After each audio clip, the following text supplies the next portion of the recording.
Bismillahirrahmanirrahim. Assalamualaikum warahmatullahi wabarakatuh.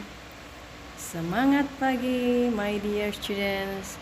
Let's meet again at another occasion. Ibu lanjutkan pembelajaran kita yang berikutnya, yaitu narrative text. Are you familiar with narrative text? Ya, narrative text, or in Indonesia we call it teks yang berbentuk cerita. Ya, I'm sure you all like narrative text. Ya, kalian semua suka cerita ya anak-anak ya.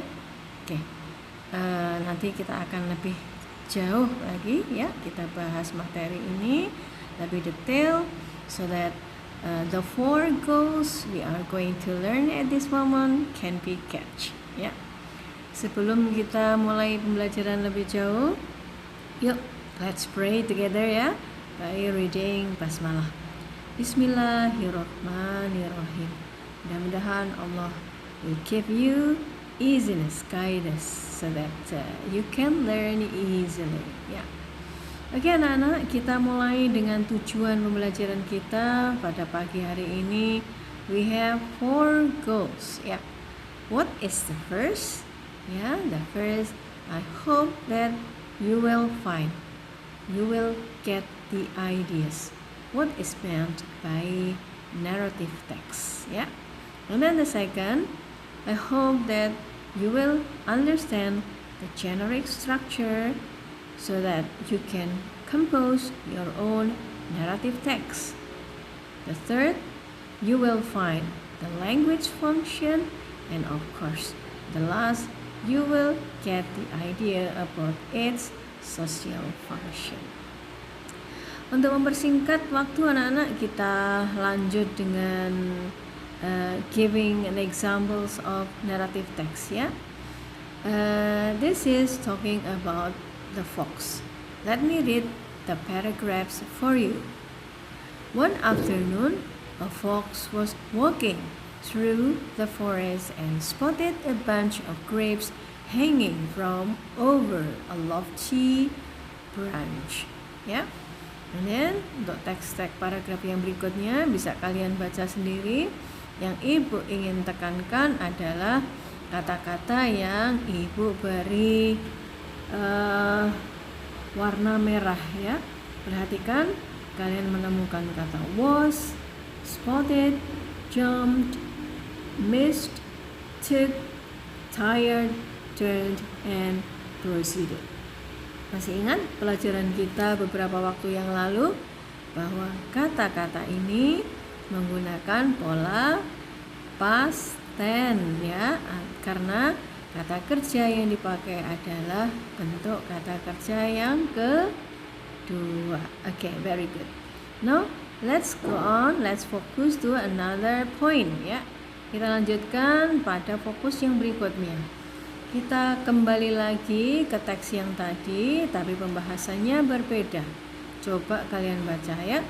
One afternoon, a fox was walking through the forest and spotted a bunch of grapes hanging from over a lofty branch. And narrative text, paragraf yang seperti ini kita sebut dengan apa anak-anak? Ya, orientation. Apa ya orientation itu? Karena di sini membahas tentang waktu yang ditentukan di sana, kemudian siapa yang berakting di situ, apa yang dia kerjakan. Coba compare with the next paragraphs. Taking a few steps back, the fox jumped and just missed the hanging grapes. Again, the fox took a few paces back and tried to reach them, but still failed. Ya, lanjutan paragrafnya adalah menceritakan tentang ini anak-anak ya, usaha dari the fox ini untuk mengambil anggur yang ada di cabang yang sangat tinggi. Apa usahanya? Usahanya dia dengan cara melompat tidak berhasil, mundur lagi sambil berlari kencang, lompatan yang tinggi, ternyata usahanya masih belum berhasil ya. Nah, paragraf yang seperti ini kita masukkan, kita klasifikasikan, kita kategorikan dalam bentuk complication-nya ya. Jadi ada permasalahan di situ. And then pay attention to the last. Finally, giving up, the fox turned up his nose and said, "They're probably sour anyway," and proceeded to walk away.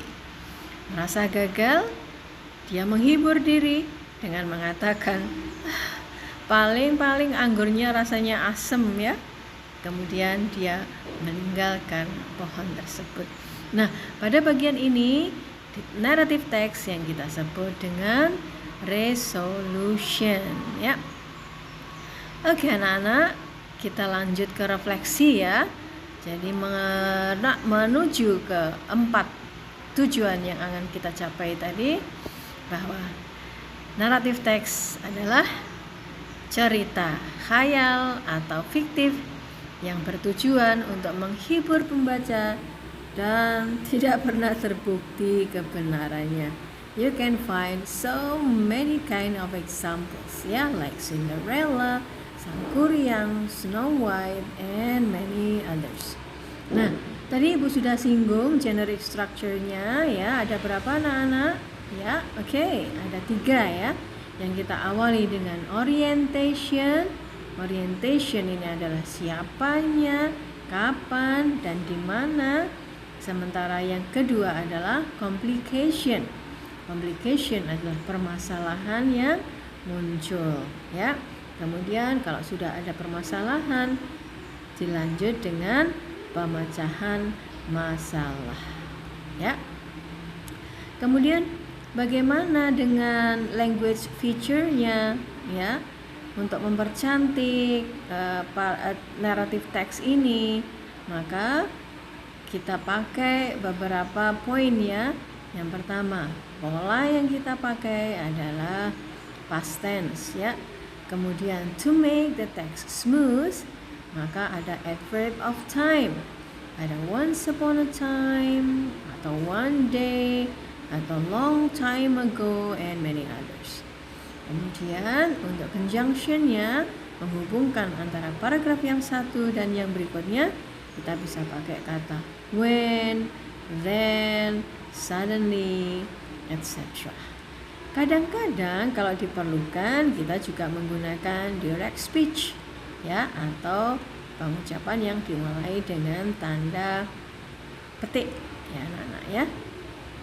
Oke, that's all. Itu tadi pembahasan kita tentang narrative text. Selamat belajar dan silahkan mencoba. Mudah-mudahan you are successful ya. Thank you for watching this video and see you next time. Assalamualaikum warahmatullahi wabarakatuh.